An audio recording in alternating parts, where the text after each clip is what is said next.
আশ্বাস এনজিওর পক্ষ থেকে লক্ষ্মীপাড়া হেলথ সেন্টারে 4টি টিবি পেশেন্টের হাতে কেন্দ্রীয় সরকারের যে নিশ্চয় মিত্র প্রোগ্রাম তার আওতায় পুষ্টিকর খাদ্যদ্রব্য তুলে দেবেন।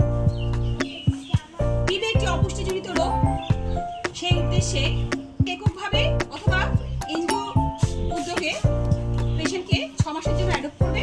6 মাস ধরে তারা ওষুধ খাবে, তার সাথে পুষ্টিকর খাবার দাবার তারা পাবে। তো এটা সম্পূর্ণ একটা এনজিওর ব্যক্তিগত পরিকল্পনা, এটা কোনো সরকারি প্রকল্প নয়। এই জন্য আমি দিদিদেরকে ধন্যবাদ জানাই। দিদিরা সেই সুদূর জলপাইগুড়ি থেকে সকালবেলা থেকে এসে বসে আছেন যাতে আমাদের গ্রামের টিবিতে আক্রান্ত মানুষগুলি খাদ্যদ্রব্য পায়। তাদেরকে অভিনন্দন জানাই। ওনারা আজকে 2 মাসের জন্য খাদ্যদ্রব্য নিয়ে এসছে, আগামীতে আরো আনবেন। কন্টিনিউ এটা 6 মাস পর্যন্ত চলবে। ধন্যবাদ।